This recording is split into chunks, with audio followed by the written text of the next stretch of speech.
All right, let's jump right in. We're going to explore this really fascinating idea today that tries to bridge one of the oldest divides in human thought, the one between faith and science. What if they're not in conflict at all?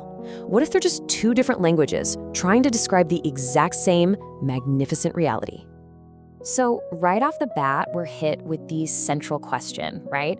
For so many of us, it feels like you have to pick a side.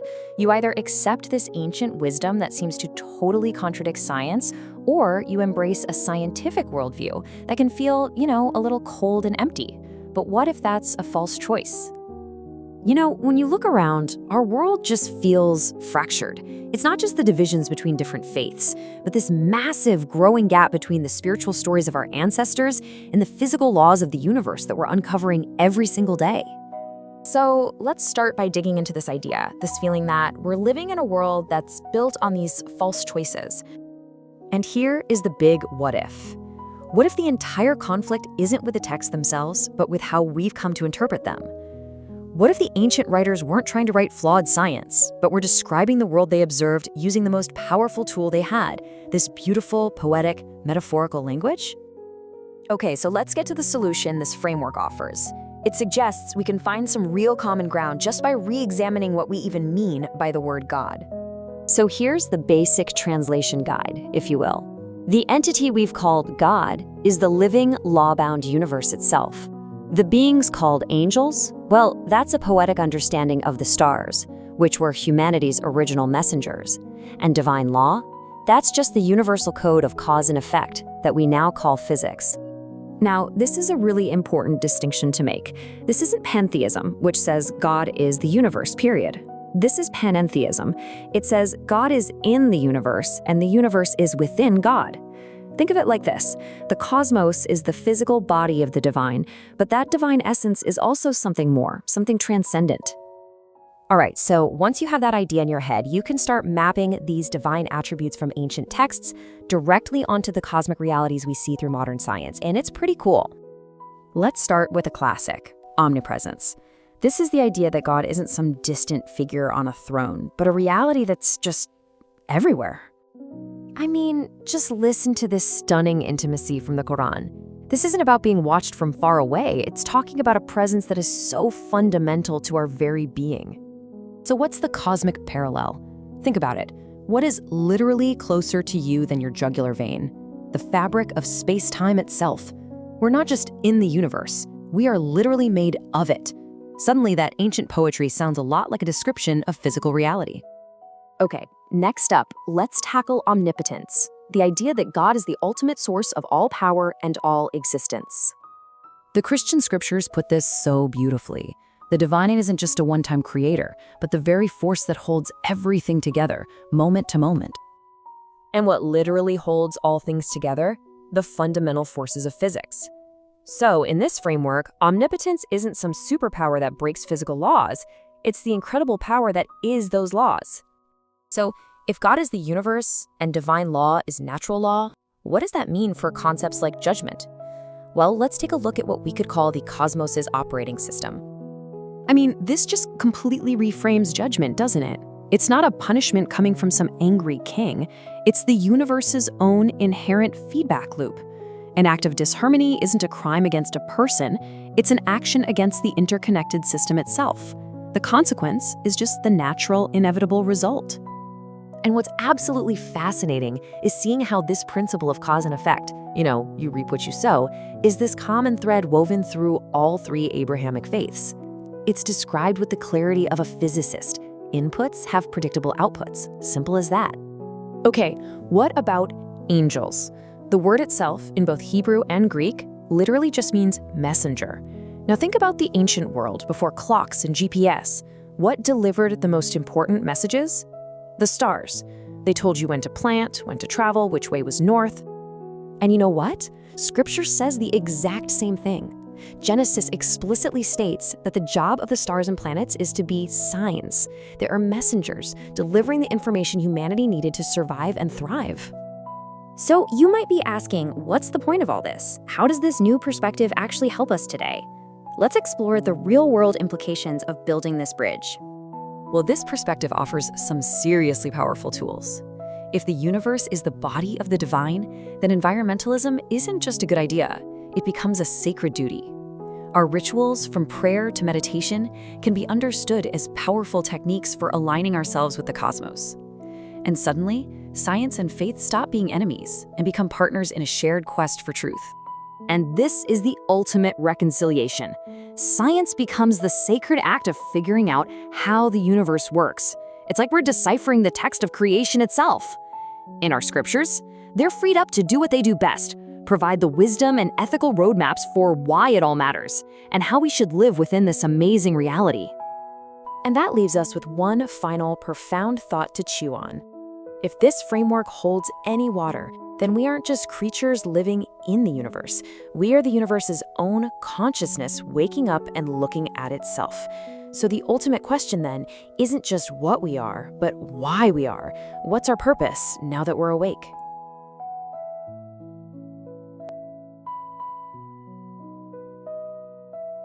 You know, it feels like we're living in a moment that's just completely defined by fractures. Absolutely, it's everywhere. We see these divisions everywhere you look, right? Political, economic, cultural. But I think maybe the deepest one, the most persistent fracture, is the one that runs right through our whole intellectual landscape. The big one, the chasm. Yeah, exactly. The chasm between, say, ancient spirituality on one side and on the other, the undeniable, verifiable, law-bound reality that modern science has revealed to us.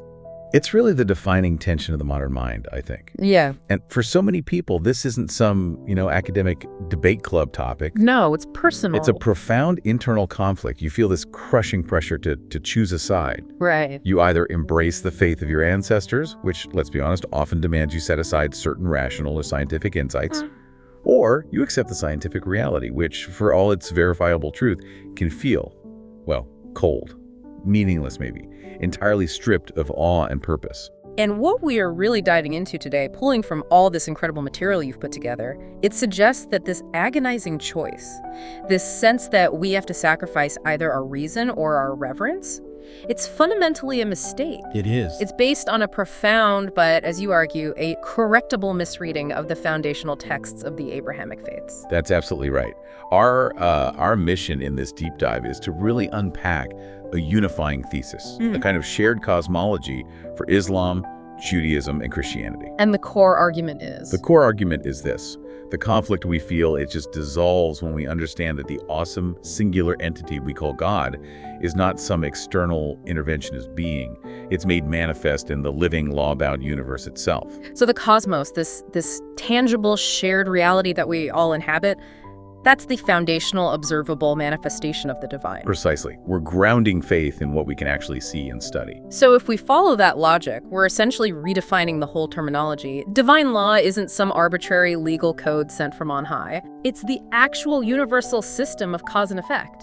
It's the fundamental physics, the chemistry, and even the morality that we discover through rational inquiry. Exactly. And even those great celestial figures, the angels, they become something far more poetic. Not winged beings. Not winged beings, but a reverent, ancient way of understanding the stars and constellations, a way of reading the messages in the night sky. Okay, grounding faith in tangible reality. But before we get any deeper, you insisted we have to address a really crucial philosophical distinction, one that often just derails this whole conversation right from the start. We have to. It's the difference between pantheism and what we're actually proposing here. Okay, let's unpack this thoroughly, because the immediate critique, I imagine, is always, oh, so you're just saying God is the rocks and the trees. Right. God is my coffee cup. Yeah, which seems to strip away that sense of transcendence that all three faiths absolutely demand. So if it's not pantheism, the belief that the universe is the totality of God, what is the theological boundary here? The boundary is absolutely critical. Pantheism, as you said, equates God entirely with the observable cosmos. It often implies that there is nothing beyond matter and energy. This framework, however, aligns with panentheism. Panentheism? Yes, from the Greek. It means all in God. All in God. Okay, what does that distinction really buy us, theologically speaking? It buys us everything. It maintains that necessary, that essential element of mystery and transcendence.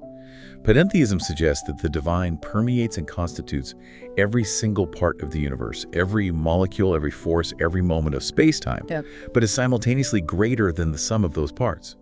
The cosmos is the physical manifestation, you could call it the observable body of God, but the ultimate essence, the pure mind or spirit that underlies that physical reality, it remains transcendent, unknowable, ultimately mysterious. I really appreciate that clarification. It means you aren't removing the traditional concept of God. You're giving that concept a physical body and an operating system that we can actually investigate. That's a great way to put it. But, okay, let's push on that. How does this panentheistic view handle the inherent personhood that so many Abrahamic followers expect? If God is the cosmos, how do I pray to it or relate to it personally in the way a traditional believer would? That's a vital question. And the answer is that the sense of personality and relationality shifts.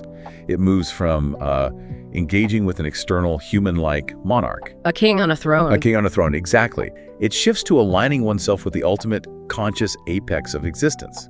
The universe as the divine body is not inert. It's not just a machine. It's a living system that has, over billions of years, produced consciousness. It produced us. So when we experience things like love or morality or just sheer awe at a sunset, that is the universe expressing its own profound nature through us. Our relationship with God becomes our conscious, our moral, and our intellectual relationship with the whole. It's not less personal. I would argue it's infinitely more intimate. that sets the stage perfectly. So let's get into the evidence. Let's start by seeing if the physical universe we observe actually aligns with those shared attributes of the Abrahamic God. So now we move from the abstract thesis to the concrete evidence, and we can start with the shared central attributes of the divine and see how or if they manifest in the physical universe that we all inhabit. Right, and the starting point has to be omnipresence. It's the attribute that God is an all-pervading reality, a constant, unavoidable presence, not some remote, faraway deity watching from a distance. And the scriptures of all three traditions, they just insist on this absolute intimacy. We hear the quotes all the time, but when you stop and really consider their implication in light of the cosmos, they become even more staggering. I mean, think of the Quran, which declares, "He is with you wherever you are," and then it drives the point home with that incredible visceral phrasing, "We are closer to him than his jugular vein." Closer than the jugular vein. That places the divine reality inside the very structure of our being. It's not just near, it's integral to our physical existence. Yeah. And you see the same idea echoed so powerfully in Judaism. Psalm 139 says, "Where can I go from your spirit? Or where can I flee from your presence? If I ascend to heaven, you are there. If I make my bed in Sheol, behold, you are there." There is no physical dimension, no corner of reality from the highest heights to the deepest depths where the divine does not reside. It's an absolute statement about the nature of reality itself. And the New Testament reinforces this so deeply. I'm thinking of Acts, which states, "For in him we live and move and have our being." In him we live and move. Yeah. The theological insistence right across the board is that existence and God are completely inseparable. So, okay, if we take that theological insistence on universal intimacy literally, if we treat it not just as poetry, but as a statement of fact, we have to ask a question. Which is? What is the single observable, tangible reality that is the only possible candidate for this all-pervading, inescapable presence? There's only one answer. The answer can only be the universe itself. And not just the universe as, a bunch of objects floating in empty space, but as the fundamental, interconnected fabric of reality. Space-time itself. So that description, closer than the jugular vein, it stops being just a beautiful metaphor intended to inspire devotion. And it becomes a description of physical, scientific reality. It moves from metaphor to fact. How so? Well, we're not just in the universe like a marble in a box. We are composed of it. The very energy that forms our mass, the space-time that dictates where and when we exist, the quantum fields that constitute our atoms, these are the most fundamental, intimate layers of our reality. They are literally closer to us than anything we perceive as out there. Far closer. So the omnipresence described in Scripture is fundamentally the physical intimacy of existence itself. Okay, that connects the intimate presence directly to, well, immense power. So let's address the next one. Omnipotence. The all-powerful source, known as Al-Qadir in Islam, or El Shaddai in Judaism. Right. And omnipotence, within this cosmic framework, is revealed as the source of all energy and all existence, the ultimate generative capacity. The power that makes things be. Exactly. When the Quran describes God's creative force, it says, "His command is only when he intends the thing that he says to it be, and it is." This isn't a power that manipulates existing matter. It's the power that brings existence itself into being through a decree, a command. And that creative power is also what sustains the universe from moment to moment. I'm thinking of Isaiah, where it talks about the greatness of God's might holding the celestial bodies in place, ensuring that, despite their uncountable number, not one is missing. Absolutely. The power isn't just a one-time event at the beginning. It's a continuous sustaining force. And the Christian text in Colossians provides what might be the most startlingly literal cosmic interpretation of this power. The one that says, "In him all things hold together." And he is before all things, and in him all things hold together. Now, if the universe is the divine manifestation, then omnipotence is not the potential to intervene and violate the laws of nature. Right, which would almost imply a flaw in the original design, that it needs fixing. Precisely. The power isn't in breaking the rules. The power is the rules. Omnipotence is the source of physical law itself. The laws are the expression of the power. That is a really profound shift in thinking. It totally redefines what a miracle is. A miracle isn't a violation of law. It's an expression of a higher, deeper law we just haven't understood yet. And that Colossians passage, "In him all things hold together," it becomes a literal, almost technical definition of modern physics. Unpack that. It's a perfect description of the fundamental forces of the cosmos.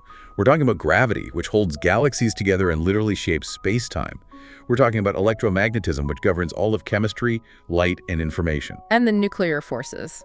And the strong and weak nuclear forces, which prevent the nucleus of every atom from flying apart. The omnipotence is this governing, irresistible code. It's the primordial energy that ensures the universe doesn't just collapse into formless chaos every single nanosecond.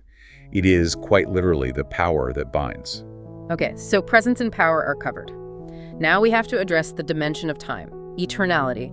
God as the first and the last, the Alpha and the Omega. The ever-living Al-Hay, the sustainer of existence, Al-Qayyum. This is existence without a beginning or an end. The God who is from everlasting to everlasting, as the Psalm says. And the challenge here, traditionally, has been that the classical scientific model, the Big Bang Theory, posits a singular point of creation. Right, a beginning, which implies an external creator was needed to light the fuse. Exactly. So the question for our framework is, can the physical universe itself satisfy this theological demand for eternality? And this is where the cutting edge of cosmology provides just a stunning convergence. It really does. While the Big Bang is incredibly well supported by evidence like the cosmic microwave background radiation, there are emerging cosmological perspectives that offer physical models for a self-sustaining cosmos, a cosmos that fits the description of a continuous, living reality. You're talking about concepts like the Big Bounce. I am. And we need to explain that because just throwing out a complex term isn't enough. The critique is often that it's just a hand wave. So what is the Big Bounce, and how does it fulfill this spiritual idea of eternality? The Big Bounce is an alternative to that traditional Big Bang singularity. In the standard Big Bang model, everything begins from an infinitely dense, infinitely small point, a singularity. It's a creation from effectively nothing. Okay. In the Big Bounce model, the current expansion of the universe isn't a one-time event. It's the result of a previous cosmic configuration, a whole preceding universe that collapsed under its own gravity. But instead of collapsing into nothingness, into a singularity, it hits a point where known physics break down. Or in this model, where quantum forces exert a massive repulsive force. That's it exactly. Yeah. As it approaches maximum density, quantum gravity creates a powerful repulsion force, which prevents the final singularity. It forces the universe to bounce back, triggering a fresh, explosive expansion phase. A new Big Bang. New Big Bang. The implication is that the universe is fundamentally self-sustaining.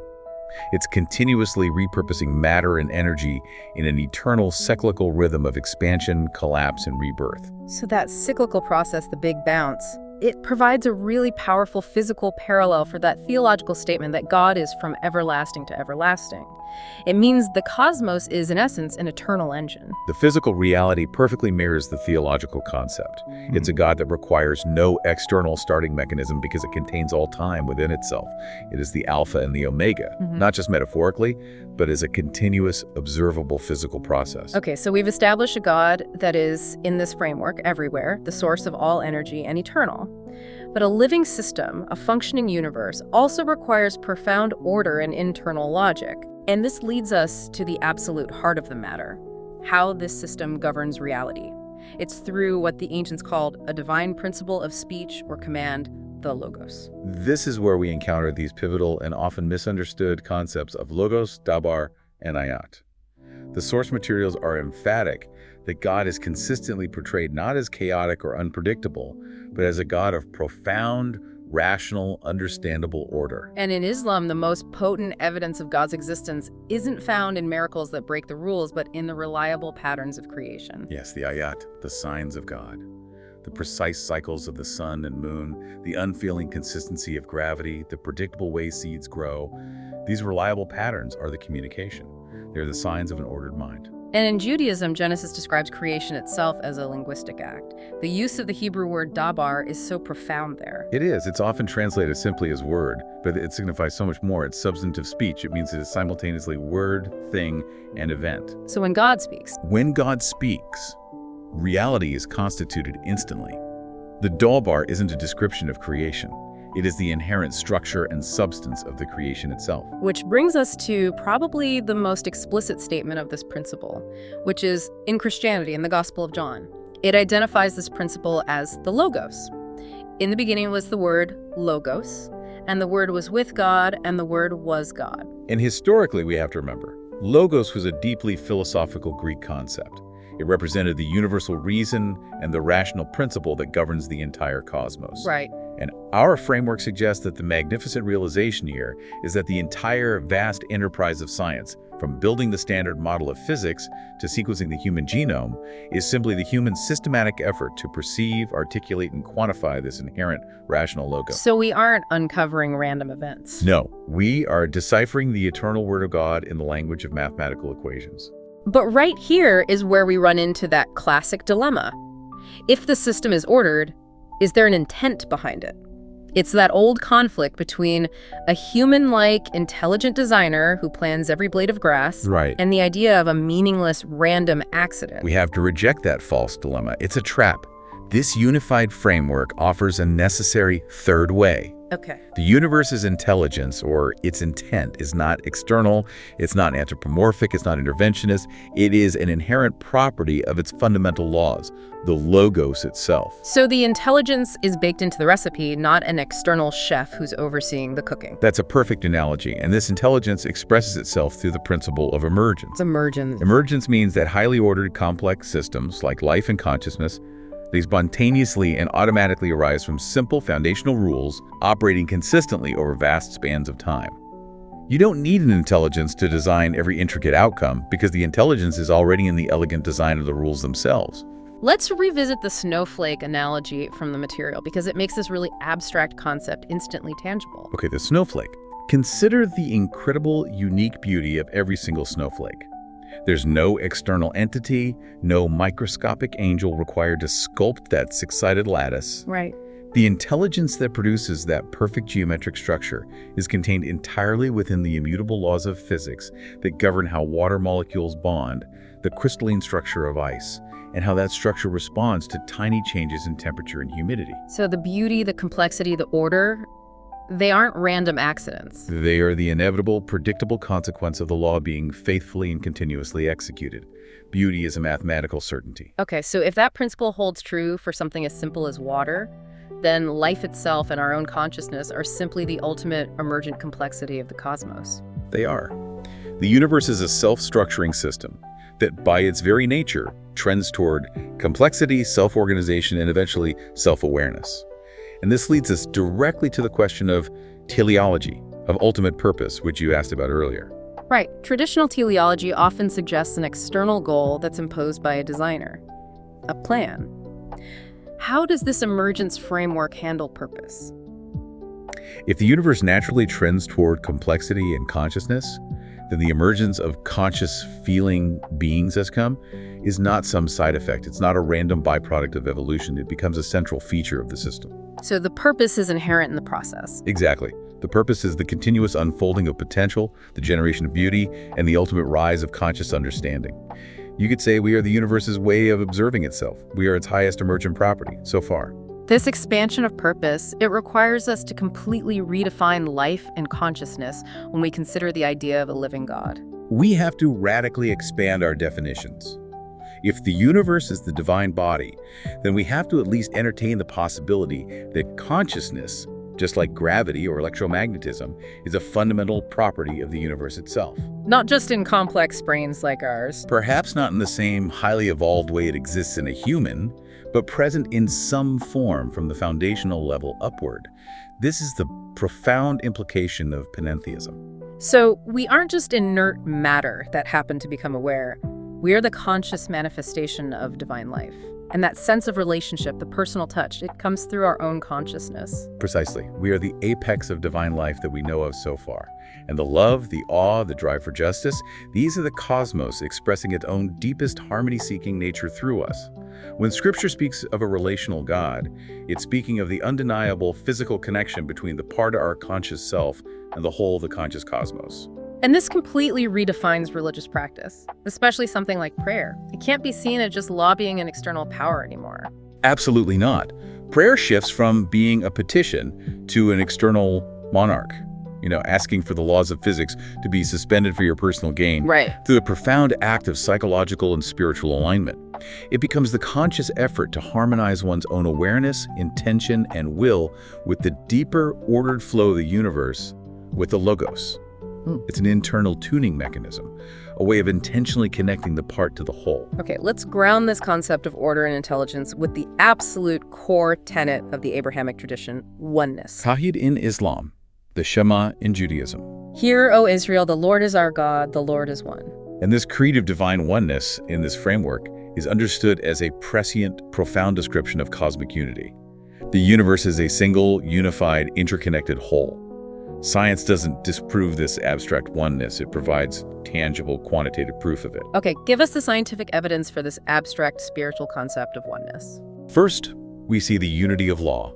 The laws of physics are universal.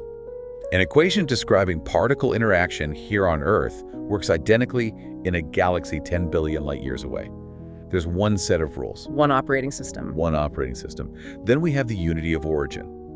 We are literally, not poetically, stardust. The carbon, the oxygen, the iron in our bodies were all forged in the heart of ancient supernovas. We share our elemental origins with every rock, tree, and distant star. And most dramatically, the unity of interconnection, which is demonstrated by quantum entanglement. We should take a moment to define that for our listener. Yeah, quantum entanglement is probably the most bizarre and mind-bending finding of modern physics. It shows that two subatomic particles can become linked in such a way that they share the same fate instantly, regardless of the distance separating them. Even if they're on opposite sides of the universe. Even then, if you measure a property of one particle, you instantly know the corresponding property of the other. Einstein famously called this spooky action at a distance. Which suggests a fundamental holistic reality that's far deeper than what we usually perceive. It means everything is fundamentally linked in the quantum fabric of the cosmos. So the Shema, the Lord is one, is therefore an observational fact of interconnected reality. It is, but, and this is a crucial but, we have to balance this unity with the doctrine of divine incomprehensibility. If we can observe and quantify so much, where does that necessity that God's ultimate essence remains forever mysterious fit in? The transcendent part of panentheism. Exactly. The mystery is central to faith. It must be. Okay. Islam speaks of al-ghaib, the unseen, and al-batin, the hidden. Judaism speaks of Ein Sof, without end. Christianity refers to seeing truth in a mirror dimly, suggesting our perception is always partial, always incomplete. And what's so fascinating is that science doesn't eliminate the mystery. If anything, it deepens it. It absolutely sharpens it. We run into this incomprehensibility at the very frontiers of human knowledge. 95% of the known universe is composed of dark matter and dark energy, which we cannot directly observe or explain. We have the hard problem of consciousness. We cannot explain how physical brain processes generate subjective experience. We explore quantum reality, which defies all classical logic, and we seriously ponder the possibility of an infinite multiverse. If the universe truly is without end, our entire observed reality is just a tiny pocket of the divine body. And this heightens the meaning of that ancient prohibition against graven images. It becomes a prohibition against cosmic idolatry. It's a profound, perpetual warning to believe that the small sliver of reality we currently comprehend, our best scientific models, our current limited religious interpretations, to believe that that is the totality of God is to be guilty of the highest form of cosmic idolatry. It's reducing the infinite to the finite. So the final destination for both scientific inquiry and the spiritual quest Is not certainty. It's deeper, humbling awe. So if the universe is the physical manifestation of the divine, the next big challenge is understanding how this massive law-bound reality could have communicated with early humanity, long before written language, calculus, or quantum physics. That's right. How does the system talk to its inhabitants? And the source material points to the answer being written quite literally in the night sky. This brings us to that ancient concept of messengers, what we've come to call angels. We need to transition this understanding from the popular idea of winged beings to celestial bodies. And the linguistic root is our guide here.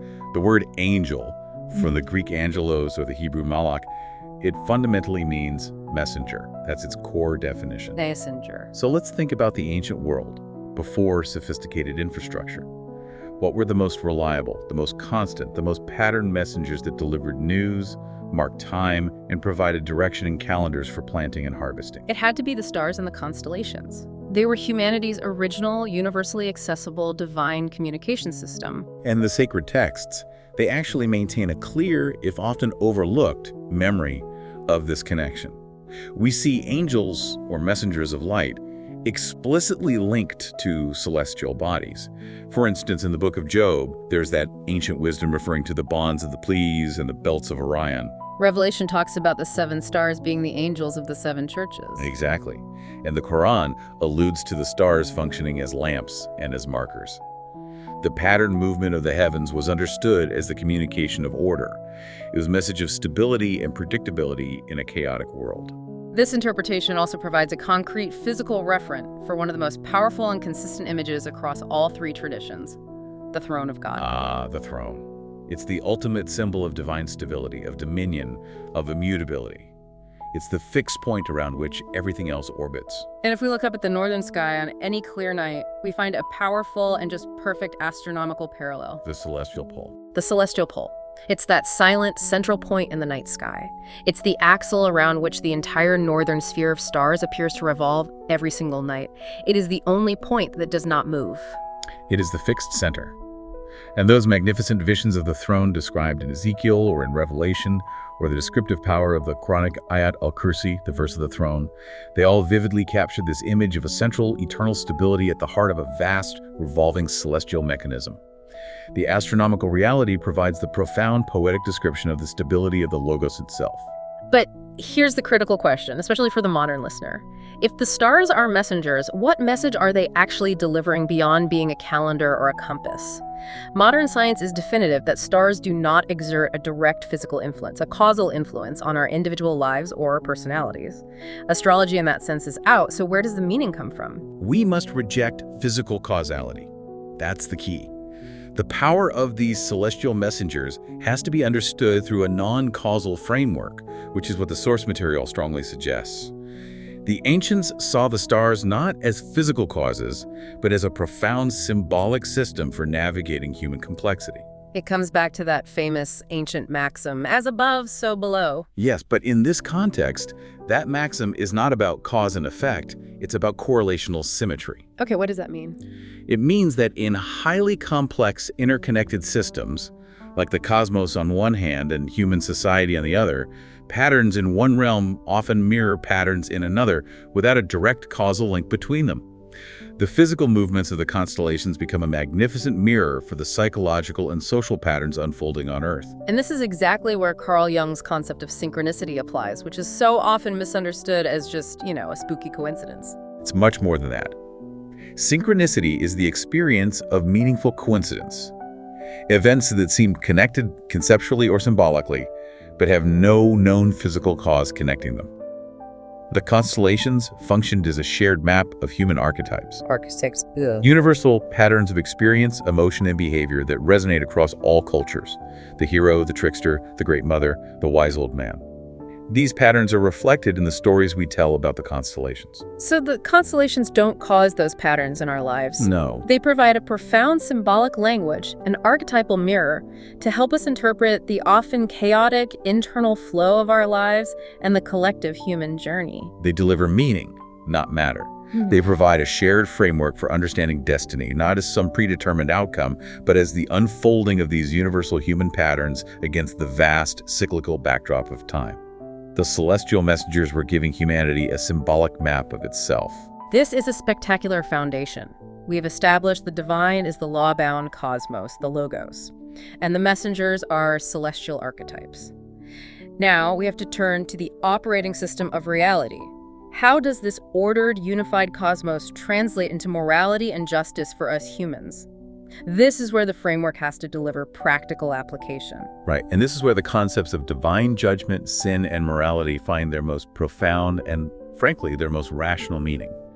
In this cosmic framework, they are not arbitrary edicts or subjective rules from a fickle deity. They are. They are impartial, predictable, and continuous operations of cause and effect that are woven into the fundamental fabric of the universe. So divine judgment, then, is simply the universe's inherent feedback loop. Exactly that. It is not a punishment meted out by an external ruler with a volatile ego. Judgment is the perfect, impersonal precision of the system operating exactly as it was designed. It's the ultimate statement that reality has consequences. And this fundamentally reframes what sin actually is. It does. Sin is not primarily an offense against a sovereign's pride. Sin is an act of disharmony. It's a deviation that works against the fundamental interconnected order of the system. And the consequences that follow. The pain, the suffering, the social instability. They are simply the natural, inevitable results of sowing discord into an ordered system. We are responsible for the ripples we create in the pond. And the scriptures, when you look at them this way, they state this law of consequence with impressive, almost scientific clarity. They really do. Look at Islam. The Day of Judgment is described using the metaphor of al-mizan, the scales, symbolizing perfect, impersonal precision. The measure is exact, balancing every single action. Or look at Judaism. The covenant in the Torah is built explicitly on a foundation of cause and effect. Following the laws, which means living in harmony with cosmic order, leads to blessings. Defying them leads to curses. It's a direct feedback loop. And Paul articulates this law in Galatians with the clarity of a universal constant. Do not be deceived. God is not mocked. For whatever one sows, that will he also reap. It's the cosmic physics of morality. And when you apply this to the world, the implications are just inescapable.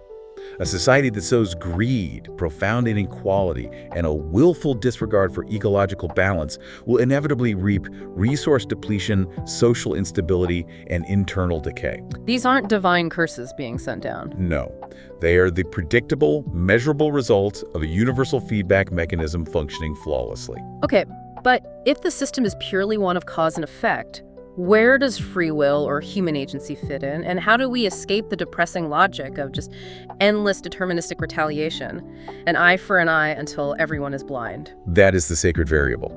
That is the miraculous element introduced by human consciousness, which is itself the emergent property of the Logos. Oh. So while the system of consequence is immutable, our consciousness gives us the power of conscious choice. We can stand in that tiny gap between stimulus and response and deliberately input a different, non-deterministic cause. So our free will isn't the power to violate physical laws, but the power to choose what causes we initiate within the system. Exactly. And the ultimate expression of living in accordance with divine law means consciously overriding that natural retaliatory urge and instead inputting causes of forgiveness and compassion. This is high-level spiritual technology that breaks the cycle of negative consequence. That makes the command to forgive absolutely central to the system's health. It's a system maintenance tool. It is. Consider the Quran's command. Repel evil by that deed which is better, and thereupon the one whom between you and him is enmity will become as though he was a devoted friend. That's a command to actively transform a negative causal input into a positive one. to consciously override a deterministic fate. And Judaism has this same proactive compassion, commanding us to feed a hungry enemy, to give water to a thirsty adversary. It's not passive acceptance of evil, it's active intervention in the causal chain. And of course, Jesus places non-retaliation and love for enemies at the absolute center of his ethics. Love your enemies and pray for those who persecute you. To forgive, to choose love over retaliation, is the ultimate expression of human agency. It is the conscious co-creation of a harmonious reality, which is the system's ultimate inherent goal. And this brings us to the prime ethical goal: communal harmony. This framework beautifully dissolves that old conflict between theological morality, it came from God, and emergent sociological morality. It's just a system developed by humans for survival. Because they are the same thing. The divine law, the logos, favors balance, complexity, and interconnectedness. As conscious beings emerged, we slowly began to discover, through millennia of trial and error and consequence, the specific behaviors that align with that cosmic order and allow our societies to flourish. Morality is the practical discovery of what works within the system to maximize coherence and survival. Okay, this is where we need to apply that 3 V's of morality from the outline in detail, categorizing human actions based on their systemic impact. Let's start with the constructive virtues. Right, these are the actions that actively create harmony and strengthen the social fabric. They are the positive inputs into the cosmic machine. We're talking about empathy, which recognizes and honors our fundamental interconnectedness. Okay. Integrity, which ensures our internal actions align with external truth. Sound judgment, which guides our actions wisely within complex realities. And valor, the courage needed to uphold these principles even when it's dangerous or difficult. These virtues are essential for building a resilient, healthy social order. Now let's apply the destructive vices, the acts of disharmony, to modern life. These are acts of fundamental system decay. Take the urge to dominate. In modern terms, this isn't just a tyrant with an army. It's the unchecked drive for profit over people, the structure of economic and political systems designed to violate the autonomy of others.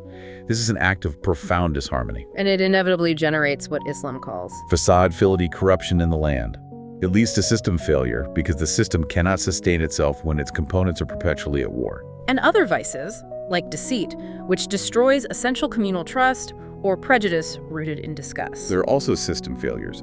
Deceit undermines the trust that's required for any level of social complexity, preventing cooperative emergence. Prejudice, built on that raw, emotional disgust, breeds the divisions and conflicts that tear societies apart, making true shalom wholeness, harmony impossible. They're not just naughty acts, they are violations of the cosmic operating system that guarantee painful consequences. And finally, the mutable vanities, which is that gray area. Right. Traits like excessive pride, willful ignorance, debilitating apathy, or excessive hedonism. They aren't vices in and of themselves, but they are dangerous potentials that require conscious management. If left unchecked, pride degrades into the urge to dominate. Ignorance leads to delusion. Apathy leads to system neglect. They are the cracks in the dam that allow the true vices to take hold and disrupt harmony. The ultimate spiritual goal, then, is aligning ourselves with the cosmic order, seeking shalom, and performing tikkun olam, healing the world. Exactly. The work of building a just, fair, and compassionate world, it ceases to be a purely secular or political project. It is revealed as the highest spiritual practice, the work of attuning our human reality to the grand, harmonious frequency of the Logos. But we have to address the largest challenge to any system that claims ultimate order and goodness: suffering. If the cosmos is ordered and emergent, why is there natural evil? Tragedy not caused by human choices like earthquakes, plagues, or genetic diseases. This is the problem of theodicy. And this requires a mature theological perspective, one that rejects the idea of God as a benevolent micromanager who should or could prevent all pain. The universe is not a static paradise. It's a dynamic, emergent, creative, and yes, at times an intensely violent engine. The very same forces that combine hydrogen atoms to create the elements of life and stars are the forces that cause solar flares and plate tectonics. So natural evil isn't judgment or punishment. No. It is the necessary friction inherent in a cosmos that operates according to immutable laws. It's the friction of a system that is still in the process of becoming. If the laws of physics are fixed and deterministic enough to allow chemistry and biology to emerge, they must also be deterministic enough to allow storms and earthquakes. So a universe without the possibility of pain. It would also be a universe without the freedom of dynamic change, without the potential for genuine growth, or without the emergence of conscious, complex life. It is the necessary trade-off for existence itself. And this directly defines our ultimate role within this system. It does. Our role is not to demand that the laws of physics be suspended for our comfort. It is to use our emergent gift of consciousness, our empathy, our intellect, our will, to mitigate that suffering. The spiritual act is not praying for the storm to stop. It's building the hurricane warning system. It's developing the vaccine. It's constructing the resilient infrastructure and comforting the grieving. We act as the conscious agents of the universe's own emergent compassion, responding constructively to the necessary friction of existence. We have built a really monumental bridge here, connecting ancient theological attributes to modern cosmology and morality. Now, what are the global consequences of actually adopting this shared cosmology? What changes when this framework becomes our default setting? A shared cosmology is, I think, the most powerful resource humanity can cultivate. If our fundamental understanding of God, reality, and morality is aligned, then our ethics and our quest for knowledge can also align. And that forges a path toward a shared future, not by erasing our traditions, but by honoring their common cosmic root. The most immediate and tangible application has to be environmentalism, especially given that we define the universe as the divine body. Absolutely. It's the most direct consequence. If the universe is the physical body of the divine, then our planet Earth is a sacred and vital organ within that divine body. Our physical actions on this planet become our most direct acts of either piety or blasphemy. The traditional concept of sin is immediately translated into ecological harm. Exactly. Environmental stewardship ceases to be a political issue, or an economic preference, or a matter of utilitarian conservation.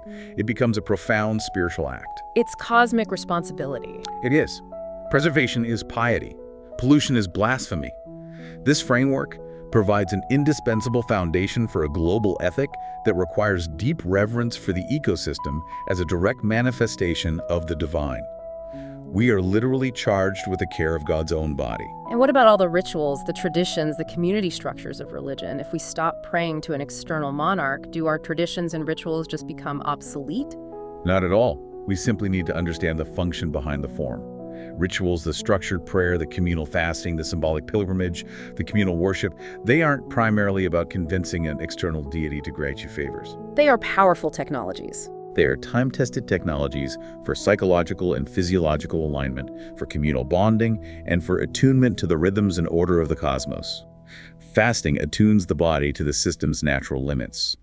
Prayer aligns the mind with the logos. Communal worship reinforces the social fabric that is necessary for shalom. They fulfill a universal human need to harmonize ourselves with the grand reality we inhabit. And finally, the ultimate resolution of that fracture we started with, the fusion of science and spirit. For centuries, this conflict has caused just immense, unnecessary friction in the human project. And this cosmic framework resolves the conflict by revealing them as complementary, necessary modes of apprehending the same divine reality. Science and religion are two different methods for reading the same magnificent text of creation. In this view, the scientific pursuit itself becomes a sacred vocation. It does. If the universe is God and its ordering principle, the logos, is expressed through the laws of nature, then the scientist is the modern-day scribe. They're deciphering the word of God through the scientific method. And that method? That method, with its profound commitment to rigorous honesty, to transparent testing, the humility to reject previous assumptions, and the pursuit of objective truth, it is revealed as a powerful spiritual discipline. And this elevates the status of Scripture, too. It liberates it from being a competing science textbook, which it was never intended to be. Exactly. Scriptures, the Torah, the Gospels, the Quran, are liberated to fulfill their true original purpose, to teach us the why. They're not rival histories or competing manuals on the how of creation. They are humanity's greatest masterpieces of spiritual interpretation, offering ethical roadmaps, the why of moral conduct, based on the cosmic order, the how of the logos. The goal is not scientific fact, the goal is wisdom. So, to see the universe as the physical expression of the divine, the ultimate manifestation of the sacred, it's not a diminishment of God. It is maybe the first time we can truly begin to comprehend the sheer scale of the reality our ancestors intuited but just lacked the vocabulary to describe. It shifts our whole perspective from being merely subjects under some distant authority to being conscious participants living within the very body of a sacred, law-bound system. And when viewed through this cosmic lens, our most revered scriptures stand revealed not as competing revelations designed to divide us, but as three unique, profound, and culturally rich interpretations of the same magnificent unified existence. Our shared wonder at this ordered, awe-inspiring creation is the common ground we've been seeking all along. That is a profound invitation to move forward together. If the divine law, expressed as the Logos, inherently favors continuous complexity and the generation of conscious understanding, then consider the ultimate spiritual implications for something like space exploration. Does humanity's quest to decipher the laws governing the rest of the cosmos, to understand the far reaches of the divine body, does that inherently fulfill the divine mandate of healing the world, of Tikkun Olam, by continually expanding our conscious awareness and our reverence for the whole? Our ultimate destiny may be a spiritual one, written not just in ancient texts, but in the boundless laws of the stars. Welcome to The Debate. Today, we're diving into some source material that proposes a pretty audacious, unifying vision for modern spirituality. It suggests a form of panentheism, the idea that God is in everything, and yet, greater than everything. Right. And it does this by claiming the entire observable cosmos is the physical manifestation of the divine, basically the body of God. Exactly. The core claim is that this framework finally resolves that ancient tension between the Abrahamic faiths and scientific reality by giving them a shared, unified reality.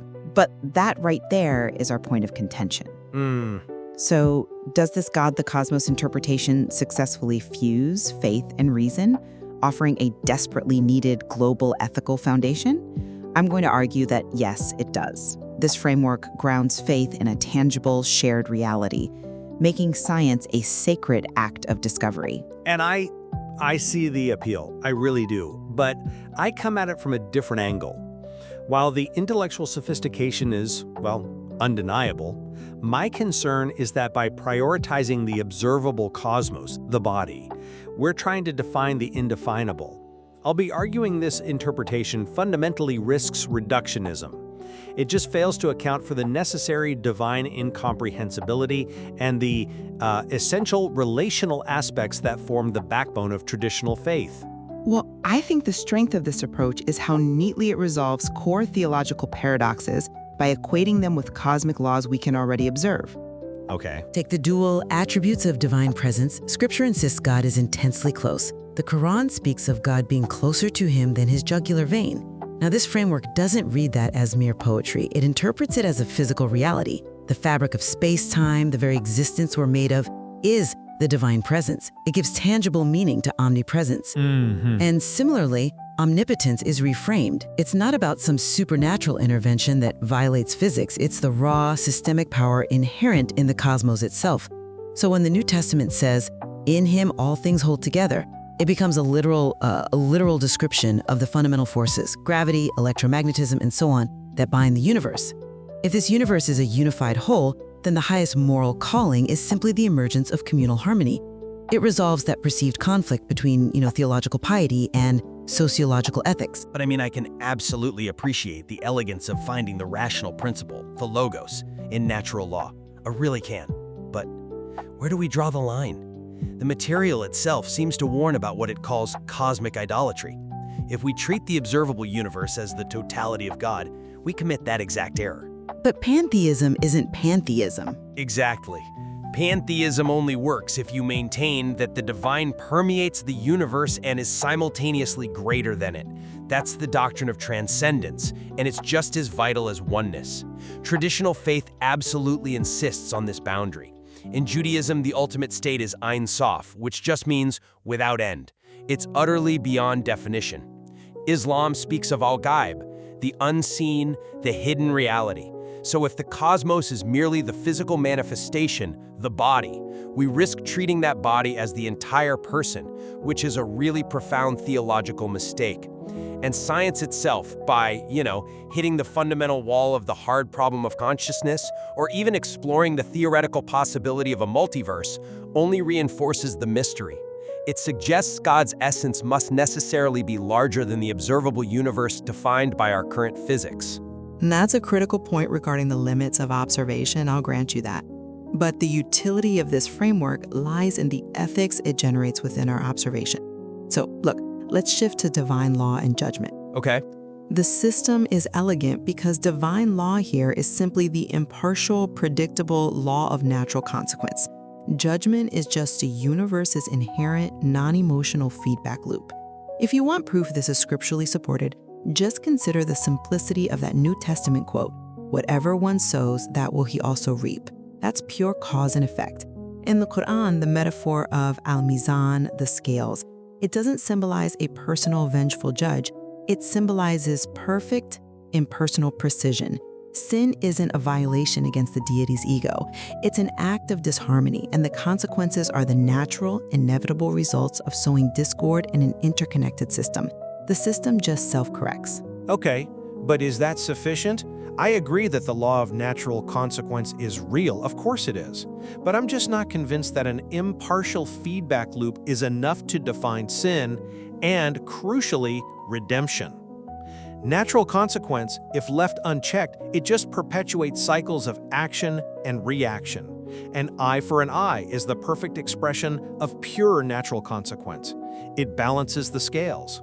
Right. Yet our scriptures don't stop there. They demand a break in the cycle. We're commanded to proactively repel evil by that deed which is better, or to love one's enemies. This requires an intentional, conscious moral agency, a sudden, non-deterministic leap into forgiveness. A simple physics-based feedback loop, it can't generate selfless love. It can only generate equal and opposite reactions. You've just hit on the most sacred variable in the entire framework: human consciousness. We're not external to the system. We are the system's conscious vanguard. Consciousness itself is defined here as an emergent property of the cosmic logos, the universe's underlying reason. We are unique because we're the only part of the cosmos that can consciously choose which causes to input. We can stand in that gap between stimulus and destructive response. When we choose forgiveness or compassion, we are deliberately inputting causes of harmony. We are consciously aligning with what the material calls the deeper, harmony-seeking flow of the universe. We become active co-creators of a better reality by intentionally breaking those negative, deterministic feedback loops. That is a compelling explanation for ethical choice within what otherwise looks like a cold, deterministic system. I see that. But let's press on the relational aspect. You define consciousness as an inherent, fundamental property of the universe. Is that really sufficient to satisfy the traditional faith's demand for a living and relational God? I mean, if God is simply the system, what happens to prayer? The text reframes prayer as merely an act of aligning one's own consciousness with the cosmic flow.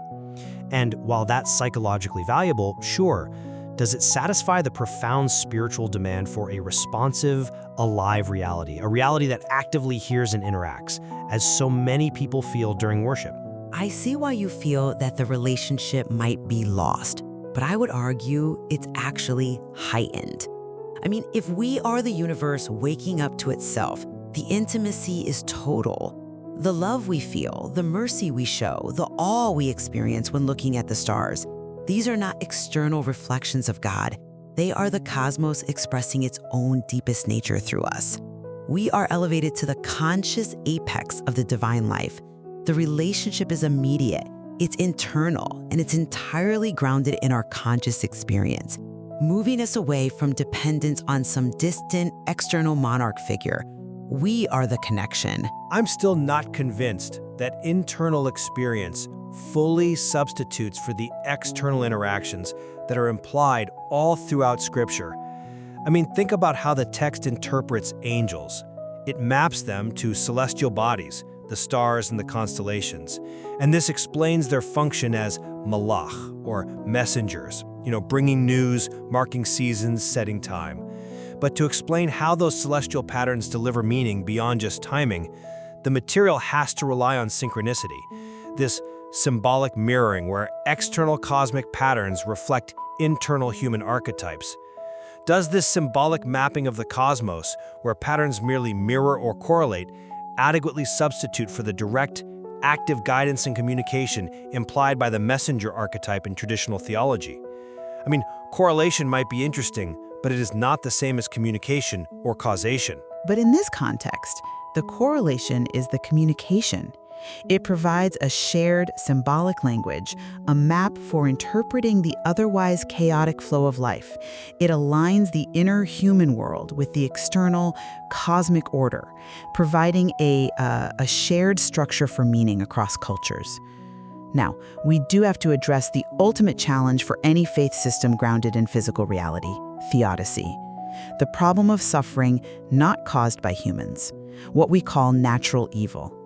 Earthquakes, disease. The big one. It is.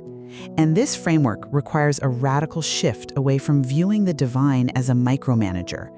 Suffering is not punishment. It is the necessary friction of a dynamic, creative cosmos that is still in the process of becoming. A universe without pain, without collapse and renewal, would lack the possibility for growth, for complexity, and ultimately for emergent intelligence. It's the cost of existence. And I acknowledge that this is a far more mature theological stance than simple divine retribution. It does solve the problem of arbitrary cruelty. But the ethical consequence remains challenging. If our role is defined as mitigating suffering, building the vaccine, rushing in to comfort the grieving, and we remove any transcendent source of intervention, where do we find the spiritual source of the courage and the valor needed for this massive moral labor? If the divine law itself, through earthquakes and viruses, is the engine of destruction, what is the ultimate spiritual impetus for human beings to fight back against the very system they are part of? The spiritual impetus is built into the system itself. Remember, the divine law, the Logos, it favors balance, complexity, and persistence. So therefore, acts of compassion, they're not sentimental external demands, they are practical, necessary discoveries of what works within the system to allow conscious societies to flourish and avoid facade fil ard, corruption in the land. The source of courage is the profound realization that we are active participants in the systemic movement toward greater harmony. Virtue, including valor, is a necessary constructive virtue because the system rewards collective strength and resilience. We are fulfilling the universe's deepest nature through conscious choice and action. Which I suppose places the ultimate moral responsibility onto humanity, perhaps making us the only truly moral agents, with the rest of the cosmos acting as amoral machinery. That's a very weighty responsibility. So, to summarize my position, the framework offers an intellectual liberation. It allows us to view science as a sacred act of deciphering the logos, the law-bound nature of reality, and Scripture as the prophetic art that teaches us the why of that reality. It successfully grounds faith in tangible reality and unifies faith and action under a shared cosmic responsibility, making something like environmental stewardship a profound spiritual practice. And I would reaffirm the immense value of this material in providing a powerful and, I think, necessary intellectual framework for global ethical alignment. However, I must maintain the assertion that the transcendent essence, the ultimate reality represented by concepts like Ein Sof and Al-Ghaib, it remains forever beyond the totality of the observable cosmos. For me, the true value of this work lies not in fully defining the divine, but in revealing the common root of the human spiritual quest. It demonstrates that science and faith are, or can be, complementary ways of understanding the same magnificent existence. And in that pursuit of understanding the common root, we find the common ground for our collective future. Indeed, it is a unifying perspective that reveals the deep connections between spirituality and reality, and there is clearly so much more to explore within this unified vision.